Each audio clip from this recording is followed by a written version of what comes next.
नमस्कार। आप देख रहे हैं शिव कुमार मिश्रा ऑफिशियल। मेरे साथ हैं संतोष पाठक जी। स्वागत और अभिनंदन। तमाम दर्शकों को नमस्कार। और आज क्रांति की धरती पर एक बड़ी क्रांति होने की क्या शुरुआत होने जा रही है। मैं जिक्र बिहार का कर रहा हूं, अपने गृह राज्य का।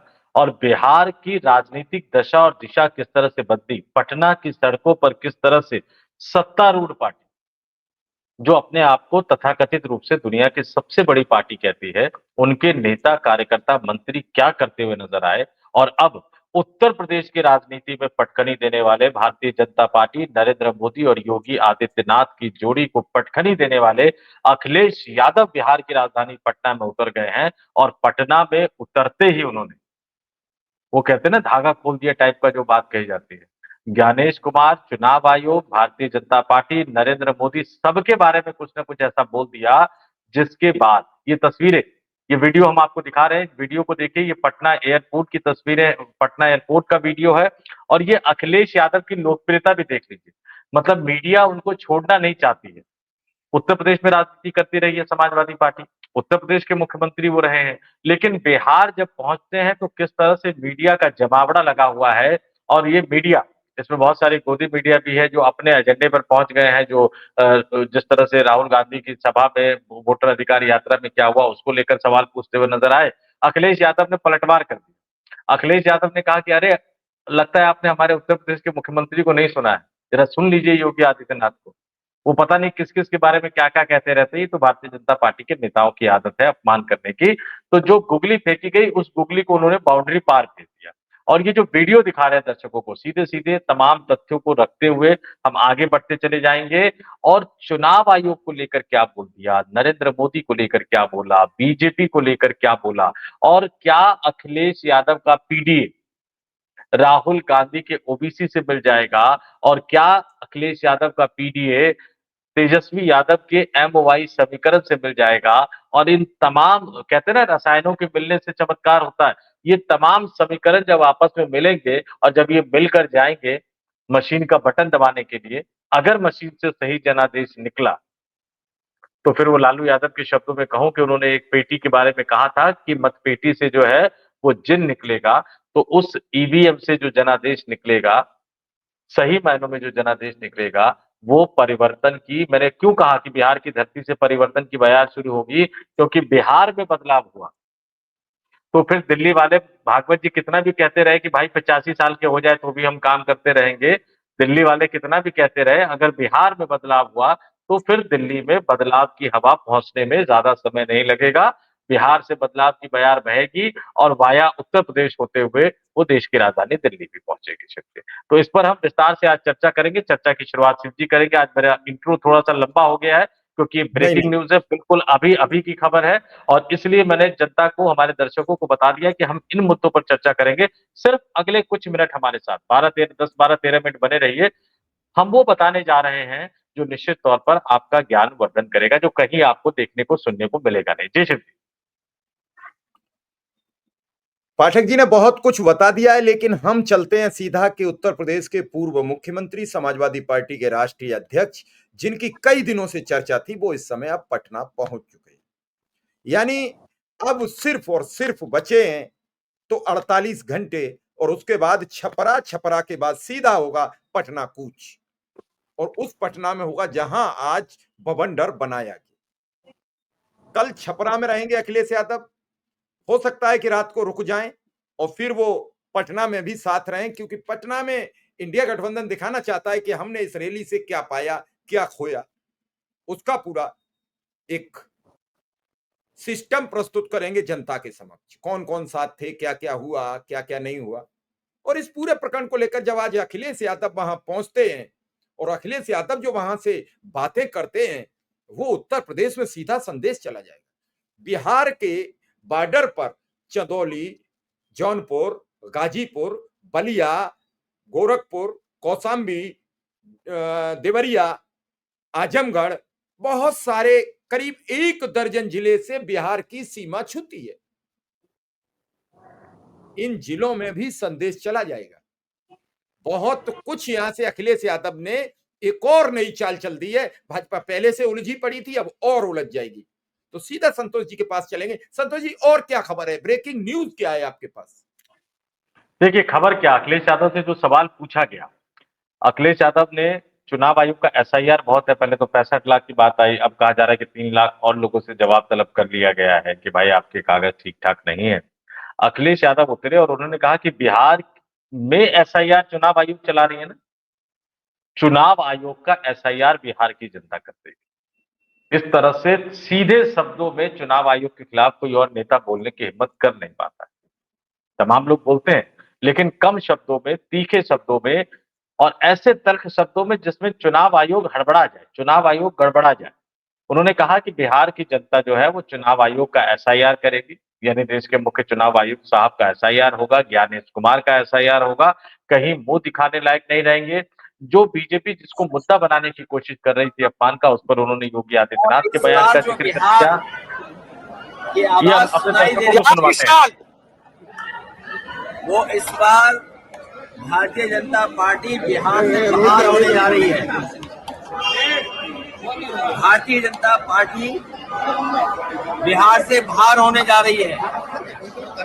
इन्होंने कॉन्स्टिट्यूशन के अधिकारों का हनन किया है। मेरे पे मत चढ़ा भाई।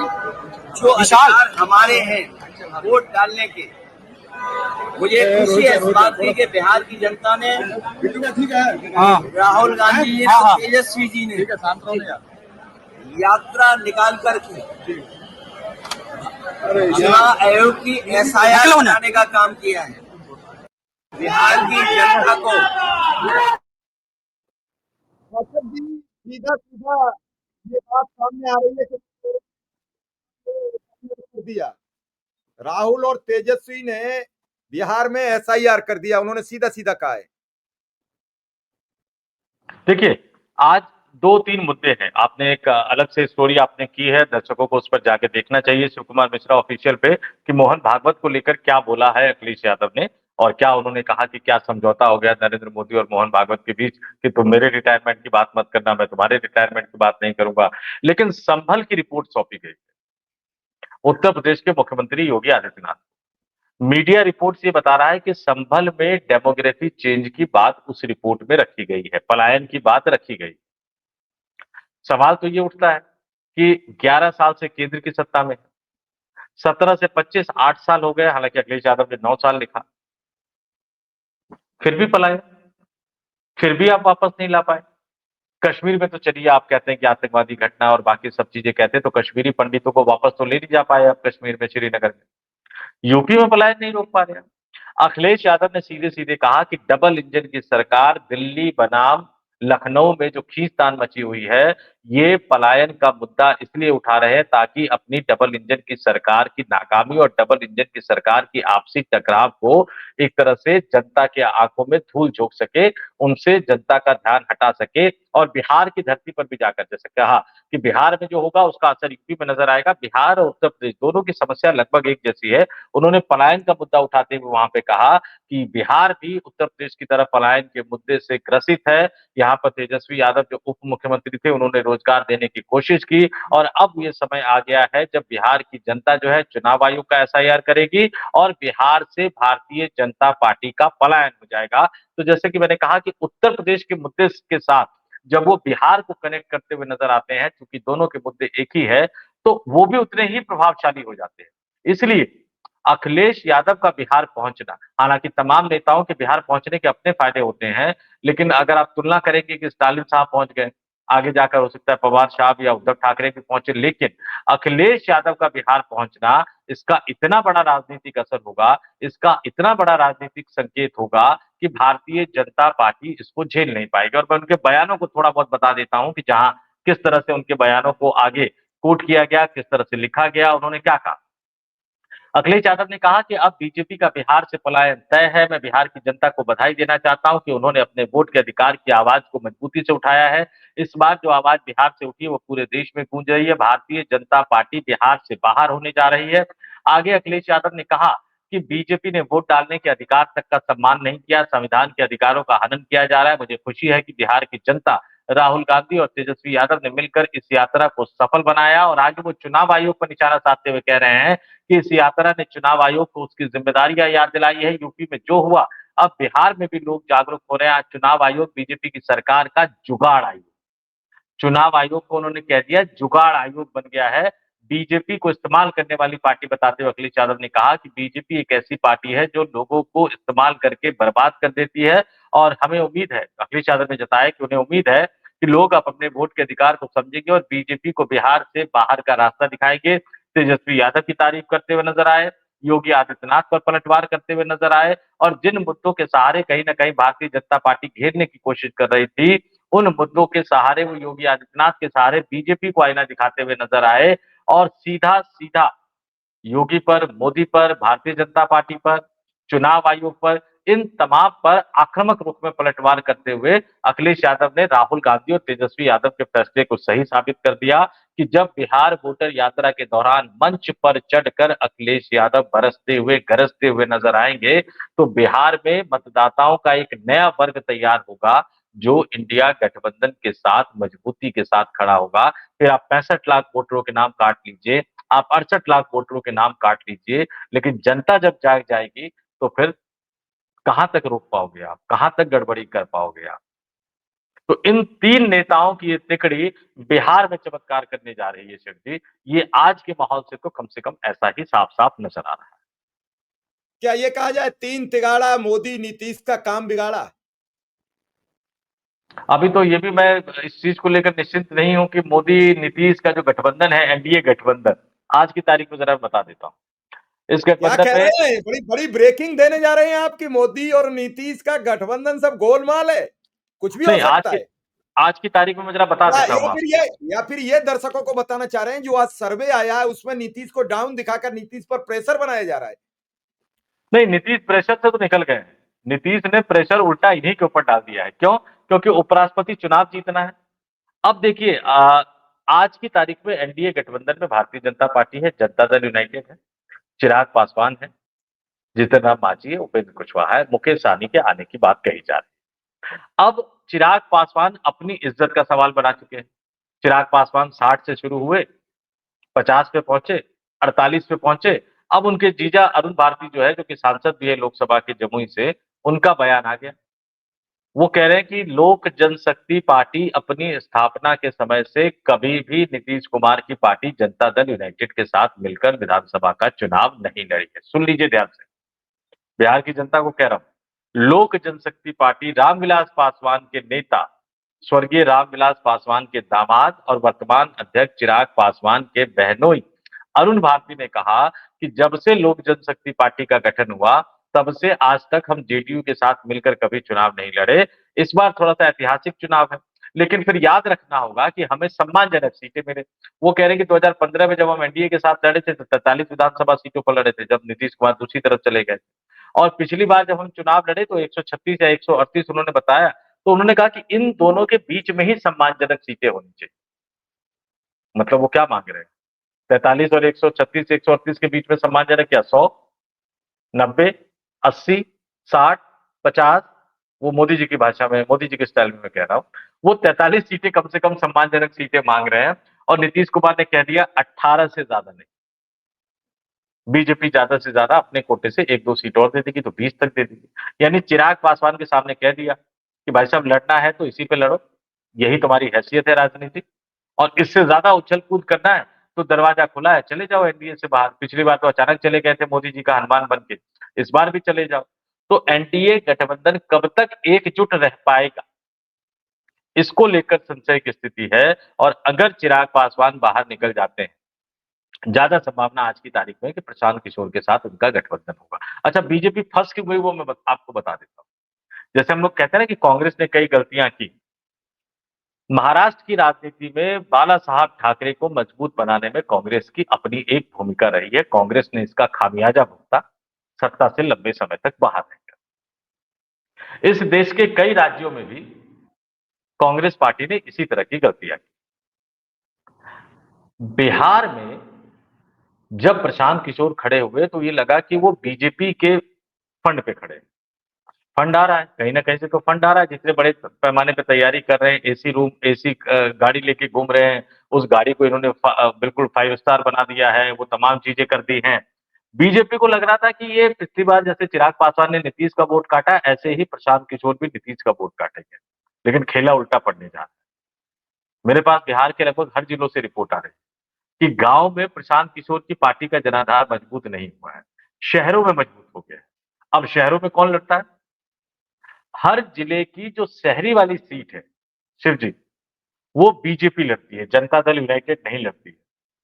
तो फिर शहरों में चाहे बीजेपी का जनाधार खा जाएंगे। तो चाहे आप पटना तो छोड़ दीजिए, आप दरभंगा के शहर में आ जाइए, सीतामढ़ी के शहर में आ जाइए, बेतिया के शहर में आ जाइए, चंपारण जहां राहुल गांधी थे वहां के शहरी इलाकों में आ जाइए, आप नवादा, गया, सासाराम, औरंगाबाद, रोहतास, दरभंगा, मधुबनी, सीतामढ़ी, सिवान, आरा, छपरा, हाजीपुर, इन तमाम जिलों का जो शहरी वाला जो इलाका है ना, वो बीजेपी चुनाव लड़ती है। और प्रशांत किशोर ने इस टफ मुकाबले में अगर शहरी वाले सीटों में उनके उम्मीदवार 2000, 4000, 5000 वोट भी ले जाते हैं तो बीजेपी गई। पता लगे कि नीतीश कुमार, अगर उस तरह की सिचुएशन बनती है कि नीतीश कुमार के साथ रहने के बावजूद भी बीजेपी आपको 40 से नीचे नजर आएगी। इसीलिए तो बौखलाहट है बीजेपी में। जो इंटेलिजेंस की रिपोर्ट आई है, जो गृह मंत्री साहब के टेबल पे पहुंची है, इसलिए तो डर का माहौल है, इसलिए तो बौखलाहट का माहौल है, इसलिए तो डरी हुई है पूरी की पूरी भारतीय जनता पार्टी। क्योंकि बिहार सिर्फ एक राज्य का चुनाव नहीं है शिव जी, सिर्फ एक राज्य का चुनाव नहीं, सिर्फ एक राज्य का चुनाव नहीं, मैं फिर कह रहा हूं, बिहार इस देश की केंद्र सरकार के स्थायित्व को तय करने वाला चुनाव है। और बिहार का चुनाव गड़बड़ाया तो दिल्ली में जिस कुर्सी पर बैठे हुए हैं, जिसके 4 पाए हैं, उसमें से एक तो टूट ही गया समझिए, और बाकी भी कमजोर पड़ने लगेंगे, बाकी भी हिलने डुलने लगेंगे। और जैसे गांव देहात में होता है ना कि कुर्सी का एक पाया टूट जाए तो ईंट लाते हैं, 4-5 ईंट लगा लेते हैं, तो 4-5 ईंट लाने के लिए ईंट होना भी तो चाहिए ना। कौन सा बिल्कुल। राजनीतिक दल आज की तारीख में है जो नीतीश कुमार की कमी को पूरा कर सके? ईंट है ही नहीं। तो जब ईंट होगी नहीं तो फिर क्या करोगे आप? फिर तो कोई जुगाड़बाजी भी नहीं चलेगी। इसीलिए बीजेपी घबराई हुई, और पटना की सड़कों पे जो आज कुछ देखने को मिला, वो उसी घबराहट का नतीजा है। पटना में तो आज बहुत कुछ हुआ, सड़कों पर डंडे चले हैं, पत्थर चले हैं, लाठी चली है। कुछ समय बाद, कुछ घंटे बाकी है और उसके बाद राहुल गांधी पटना में पहुंचेंगे और फिर इस वोट अधिकार यात्रा का समापन हो जाएगा। बड़ी भीड़ है, बड़ा उत्साह है, लोग हैरान हैं, तरह तरीके के आरोप लग रहे हैं। कहीं सोशल मीडिया में वायरल हो रहा है कि गाली देने वाला भाजपा से संबंध रखता था। मैं इसकी किसी चीज की पुष्टि नहीं करता हूं, न मैं जिम्मेदारी लेता हूं। मैं सोशल मीडिया पर वायरल खबरों के बारे में डिस्कस कर रहा हूं। एक ग्रुप राहुल गांधी के मुंह से ही गाली देने की बात कह रहा है, उसमें मुख्यमंत्री से लेकर प्रधान गृह मंत्री तक सब मैदान में उतरे हुए हैं। प्रधानमंत्री जी इस समय जापान में, इधर राहुल गांधी पटना में अपनी रैली संबोधित करेंगे, उधर प्रधानमंत्री जी की हो सकता है उसी समय स्पीच चल रही हो जापान की। ये बड़ी सोच समझ कर रणनीति बनाई जाती है। अब देखना यह है कि इस पूरे घटनाक्रम से आम जनमानस पर क्या असर होगा। तो फिलहाल संतोष पाठक जी, बस अंतिम आपसे एक सवाल है कि अखिलेश यादव, तेजस्वी यादव, राहुल गांधी, ये तिकड़ी वहां कुछ अपना परचम लहराएगी? देखिए, यूपी और बिहार, दो बड़े नेता उभरे 90 के दशक में, मुलायम सिंह यादव और लालू यादव। दोनों एक दल में रहे, फिर अलग भी हुए, फिर एक मोर्चे में भी आ गए, फिर अलग अलग राजनीतिक दल बनाए। दोनों एक ही मनमोहन सिंह की सरकार में मंत्री भी रहे, लेकिन दोनों के रिश्ते बनते बिगड़ते रहे। जब लालू के प्रधानमंत्री बनने की बारी आई तो मुलायम सिंह यादव ने अड़ंगा लगा दिया, जब मुलायम सिंह यादव के प्रधानमंत्री बनने की बारी आई तो लालू यादव ने अड़ंगा लगा दिया। इसलिए एक मजबूत समीकरण बन नहीं पाया।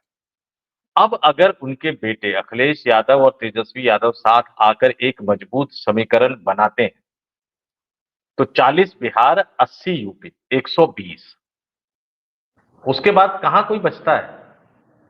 यहां यूपी बिहार संभाल लेंगे, तमिलनाडु के लिए स्टालिन बैठे ही हुए हैं, और इस बार महाराष्ट्र में पिछली बार की तरह खेला शरद पवार और उद्धव ठाकरे करने नहीं देंगे। तो महाराष्ट्र गया हाथ से, तमिलनाडु गया हाथ से, उत्तर प्रदेश और बिहार गया हाथ से, पश्चिम बंगाल में ममता बनर्जी इनको घुसने नहीं देगी।